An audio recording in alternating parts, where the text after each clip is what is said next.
More than 1 million people in the United States get cancer each year. That could be a mother of 4, a freshman in high school, a relative, or maybe even yourself.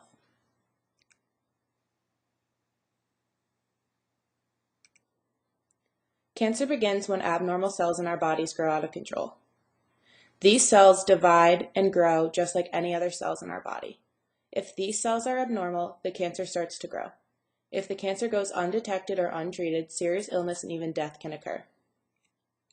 But what are the treatment options? One of the most popular treatment options is chemotherapy.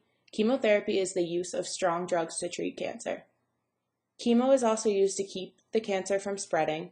It slows the growth of the cancer cells, relieves symptoms, and can even cure cancer.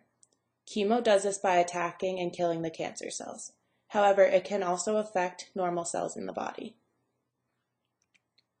But what happens if you are interested in treatment because it's against your beliefs? This is Granddad's story.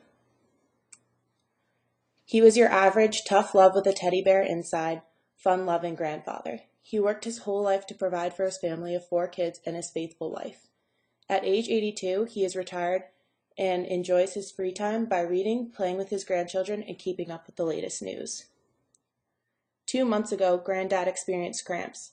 He could not move his bowels, and he felt an overwhelming amount of fatigue and tiredness. At first, he was very stubborn about going to the doctors.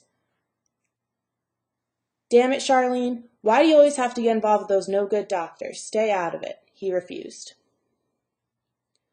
Eventually, he gave in. "Sheldon, honey, it would really make me and the kids feel better if you would go in and get a checkup." And with that, he complied to go to the hospital and get checked out. The doctors ran various tests, asked all the right questions, and in little over an hour were back with his diagnosis. "Mr. Smith, thank you for waiting so patiently. So the tests have shown something in your colon. It may be cancerous and it needs to be looked at more carefully. However, it is treatable." When word reached the entire family, there was an overwhelming amount of grief and sadness. What's happening? The doctors were ready to admit Granddad into the hospital to start treatment right away.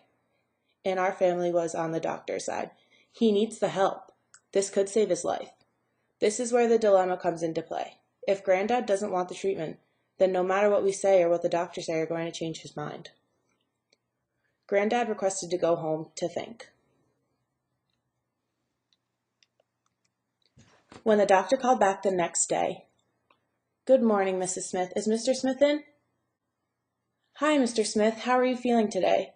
Did you come to a decision?" Granddad retorted, saying, "You know, Doc, I'm 82 years old. I have lived a great life, and at this point, I don't see a reason for treating my cancer. There is nothing I want to do about it, and I don't believe in the treatment options, and I never will," and hung up the phone. The doctors were very concerned. They tried to convince Granddad and his wife, the rest of the family, but there was still nothing they could do. A family meeting was set up and everything was out on the table.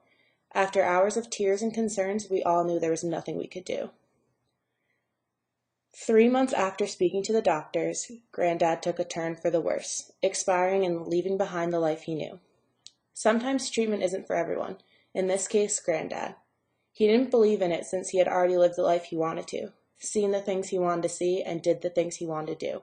He realized he was towards the end of his life, and he had lived the life he had always wanted to.